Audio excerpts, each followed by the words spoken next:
तर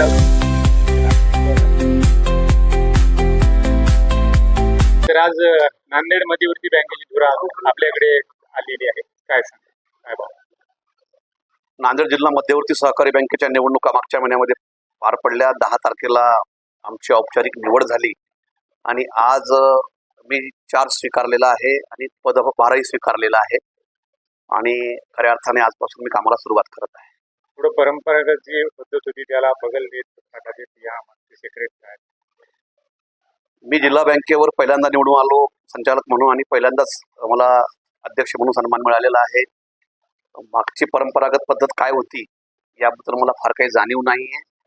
20-22 वर्षापूर्वी माझे वडील या ठिकाणी अध्यक्षपदाने काम केलेलं आहे आणि माझ्या वडिलांनी हा प्रयत्न केला होता की बँकेची आर्थिक स्थिती सुधारली पाहिजे. ग्रामीण भागामध्ये शेतकऱ्यांना शेतमजुरांना बँकिंगची सेवा पुरवणारी ही शेतकऱ्यांची बँक आहे. त्यामुळं इतर बँकांच्या तुलनेमध्ये गोरगरीब माणसाशी या बँकेचा जवळचा संबंध आहे. त्यामुळं बँकेची स्थिती सुधारली पाहिजे हे एकमेव ध्येय समोर ठेवून मी आमचं संचालक मंडळ काम करेल आणि अशा प्रकारच्या सूचना आमचे नेते अशोकरावजी चव्हाण साहेबांनी आम्हाला दिलेल्या आहेत. दादा, तुम्ही मुखेडचे 3 टर्म आमदार आहेत, शेतकरी पुत्र आहेत, आपण आमदार आहेत आणि गेल्या दिवसामध्ये अजून मंत्रिमंडळ विस्तार होणार आहे. आज आपण जिल्हा बँकेचा पदभार घेतला आहे. शेतकऱ्यांना न्याय देण्यासाठी काय? मधल्या काळामध्ये म्हणजे यापूर्वीच्या संचालक मंडळांनी काही चुकीचे निर्णय घेतले. आता त्याला चुकीचं असं मला म्हणता येणार नाही कारण ते राजकीय ठरेल. त्यामुळे कुठले राजकीय भाष्य मला करता येणार नाही. परंतु काही निर्णय असे घेतले गेले ज्यामुळं बँकेची आर्थिक स्थिती खालावली आणि आर्थिक स्थिती खालावल्यामुळं जो शेतकऱ्यांना प्रत्येक वर्षी जो पतपुरवठा होत होता तो मधल्या काळामध्ये बंद पडला.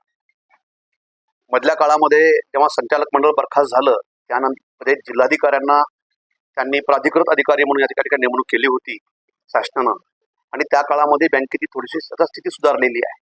त्यामुळं ही स्थिती अजून चांगली झाली पाहिजे कारण जर आर्थिक स्थिती चांगली होईल तरच खऱ्या अर्थानं शेतकऱ्यांना आपल्याला पतपुरवठा करता येईल, त्यांना आपल्याला लोन देता येईल. कारण तुम्हाला माहित आहे की राष्ट्रीयकृत बँकांमध्ये लोनची प्रक्रिया फार लांबलचक असते किंवा त्याला फार मोठ्या प्रमाणामध्ये बँका त्रास देतात. सर्वसामान्यांना लोन भेटत नाही. त्यामुळं ही बँक अशी आहे की ज्या ठिकाणी सर्वसामान्य माणसाचा अप्रोच त्या ठिकाणी आहे. त्यामुळं बँकेची स्थिती चांगली झाली पाहिजे आणि शेतकऱ्यांना लोन भेटलं पाहिजे. या बाबतीतून भविष्यकाळामध्ये आम्ही काम करू. अतिशय अल्प कर्मचाऱ्यांना सोबत घेऊन बँक काम करत आहे. काही शाखा ग्रामीण भागामध्ये अशा आहेत ज्या ठिकाणी फक्त एकच कर्मचारी काम करत आहे. त्यामुळं मागच्या संचालक मंडळांनी भरतीची प्रक्रिया सुरू केली होती परंतु ती प्रक्रिया सदोष होती आणि त्यामुळं सरकारनं त्यामध्ये हस्तक्षेप करून ती प्रक्रिया थांबवून ठेवलेली आहे. आता आम्ही सरकारला विनंती करून अतिशय पारदर्शक अशी पद्धतीनं ही भरती प्रक्रिया आम्ही राबवू.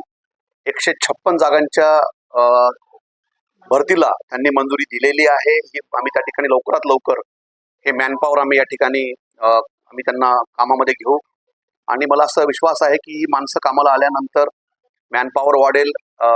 जे काही आपले कन्झ्युमर्स आहेत आमचे त्यांच्यासोबत आमचं इंटरॅक्शन चांगलं होईल आणि त्यानंतर बँकेचं सॉफ्टवेअर आहे ते आउटडेटेड झालेलं आहे. त्यांच्या कम्प्युटर सिस्टीम्स आहेत.